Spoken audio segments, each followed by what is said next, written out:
چاند کی گردش سے اور اس کی منازل سے حضرت انسان کو کچھ سمجھایا جا رہا ہے کہ جب تو پیدا ہوا تھا تو چاند کی طرح سارا زمانہ تیرا منہ دیکھنے آیا تھا، تو بھی اس وقت لوگوں کی توجہ کا مرکز بن گیا تھا، اور پھر منازل طے کرتا رہا، اور جوانی کی دہلیز پہ جب تم نے قدم رکھا اور تو بدر تمام ہوا، جب شباب کی بجلیاں تیری آنکھوں سے ٹپکنے لگی، تو پھر تیری نظر کا خمار بھی کئیوں کے دل لوٹتا تھا، کئیوں کی نیندیں اچاٹ کر دیتا تھا۔ جس طرح چاند جب جوبن پہ ہو تو چکور کا دل لرزتا ہے، اور سمندر میں جوار بھاٹا پیدا ہو جاتا ہے، لہریں اٹھتی ہیں، طوفان پیدا ہوتے ہیں، تو جب بندہ بھی جوانی کی دہلیز پہ ہوتا ہے تو وہ بھی طوفان اٹھاتا ہے، دلوں میں جوار بھاٹے پیدا ہوتے ہیں۔ تو وہ لمحے بھی آئے کہ تو نے دلوں کی بستیاں اور دلوں کی دنیا پر ہلچل پیدا کر کے رکھ دی۔ تیرا شباب لوگوں کی زندگیوں کے اندر گھلتا رہا، اور کتنوں کی نیندیں اچاٹ ہوتی رہیں، تیری زلف کے شکن کتنوں کا قرار لوٹ کے لے گئے۔ لیکن پھر وہ لمحہ بھی آیا، حتی آدھا کل ارجون القدیم، پھر بوڑھا ہو گیا، پھر تجھے کوئی دیکھنے بھی نہیں آتا، کوئی تجھ سے اداس بھی نہیں ہوتا، بچے بھی کترا کے گزر جاتے ہیں۔ کہا انسان ذرا چاند کی منزلوں کو دیکھ، یہی چاند کتنا پیارا تھا، اور آج اسی چاند کو کوئی دیکھتا بھی نہیں ہے۔ بچہ جب پیدا ہوتا ہے تو اس کی مسکراہٹ دل کھینچتی ہے، اور جب بوڑھا مسکراتا ہے تو اس وقت جو ہے لوگوں کی توجہ نہیں ہوتی۔ بچے کی زبان جو ہے وہ اڑ اڑ کے جب بولتا ہے تو اس کی توتلی زبان کا حسن دلوں میں نکھار پیدا کرتا ہے۔ ماں بھی بلہاری جاتی ہے، باپ بھی صدقے جاتا ہے، بہنیں بھی جو ہے وہ قربان جاتی ہیں۔ تو بچے کا ٹوٹا لہجہ اور توتلی زبان خوشیوں کی ایک لہر ہوتی ہے، لیکن جب بڑھاپے میں فالج کی وجہ سے زبان میں لکنت آ جائے، اب توتلا پن پیدا ہو جائے، اب زبان اٹکنے لگے، تو بچے بھی مذاق اڑاتے ہیں۔ ایک لمحہ وہ تھا کہ زبان توتلی تھی تو حسن تھا، آج لمحہ وہ گیا کہ حتی آدھا کل ارجون القدیم، کھجور کی ٹہنی سے جب پھل توڑ لیا جائے، اب اس ٹہنی کو کون پوچھتا ہے؟ جب تک پھل آیا نہیں تھا وہ ٹہنی اچھی لگتی تھی، مالی سنبھال کے رکھتا تھا، جڑوں کو بھی پانی دیتا تھا، اور خیال کرتا تھا کہ کوئی ایسا نقصان نہ ہو کہ یہ پودا جو ہے وہ مرجھا جائے۔ پھر جوبن پہ آیا، اور جب کھجوریں لگیں تو اس نے پھر رسیاں بھی باندھی اور کھجوروں کو سنبھالنے کے لیے سب کچھ کیا۔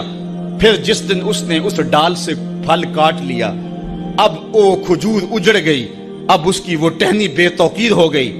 انسان کی زندگی کا جب شباب لٹ جاتا ہے اور بڑھاپے میں جب وہ کسی قابل نہیں رہ جاتا، تو پھر اس کی بھی یہ مثال ہے، حتی آدھا کل ارجون القدیم، جیسے کھجور کی پرانی ڈال ہو۔ اپنی نظر اور شرمگاہ کی حفاظت کریں۔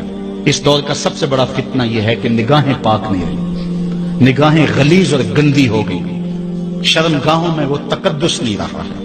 حضور علیہ السلام نے ارشاد فرمایا، من زنا زنیا بہی ولو بہی تانے دارے ہی، جس شخص نے زنا کیا یہ عمل اس کے گھر بھی لوٹے گا، اگرچہ اونچی اونچی دیواریں کیوں نہیں کر دیتا۔ یہ مکافات عمل ہے۔ گندم از گندم بروئت جو ز جو، از مکافات عمل غافل مشو۔ گندم بو گے تو گندم کاٹو گے، جو بو گے تو جو کاٹو گے۔ نظر کو تقدس دو، نظر کو پاکیزگی دو۔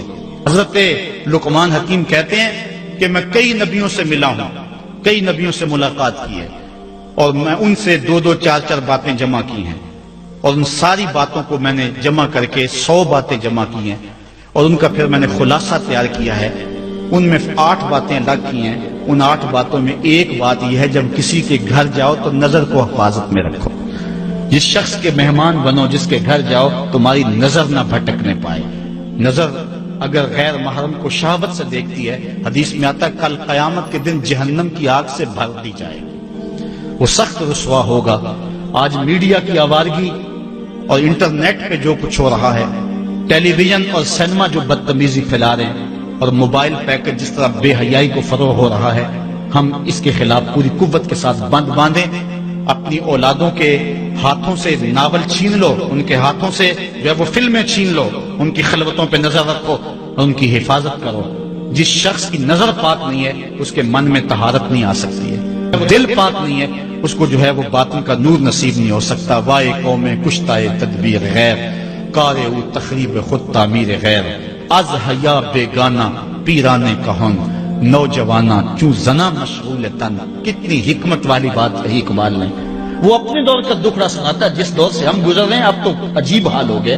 اقبال کہتا ہے یہ جو میرا دور ہے، جوان تو جوان رہے، بوڑھوں کی نظروں میں حیا نہیں رہا. آز حیا بیگانہ پیرانے کہن. بوڑھے لوگوں کی آنکھوں میں بھی اقبال کہتا ہے حیا نہیں رہا. نوجوانا چوں زنا مشغول تن.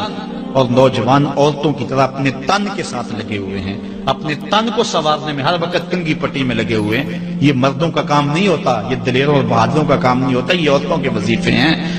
در دل شاں آرزوہا بے ثبات مردہ زائن از بطون امہات. ان کے دلوں میں آرزویں کوئی اور ہی ہیں اور ماؤں کے پیٹوں سے مردہ جنم لے رہے ہیں. دخترانے او بزلف خود اسیر شوخ چشموں خود نماؤ خود دگیر. اور قوم کی بیٹیاں اپنی زلف کی خود قیدی ہو چکی ہیں اور ہر وقت جو ہے وہ اپنے آپ کو آئینے میں دیکھتی رہتی ہیں. ساختہ پرداختہ دل باختہ ابروان مثل دو تیغ آختہ. وہ جو گھر کی رونق تھی، جو آبرو اور حیا کا دوسرا نام تھا، آج وہ دل پھینک قسم کی ہو گئی ہے. آہ قوم میں دل سے حق پرداختہ مرد و مرگ خیش را نہ شناختہ. اقبال کہتا ہائے قوم کہ جو مر گئی اور اسے ابھی تک پتہ ہی نہیں چلا کہ میں مر چکی ہوں اور جینے کا سامان نہیں کرتی. حضور نے فرمایا ہر دین کی کوئی پہچان ہوتی ہے، میرے دین کی پہچان حیا ہے. اگر حیا نہیں ہے تو دین ہی نہیں ہے.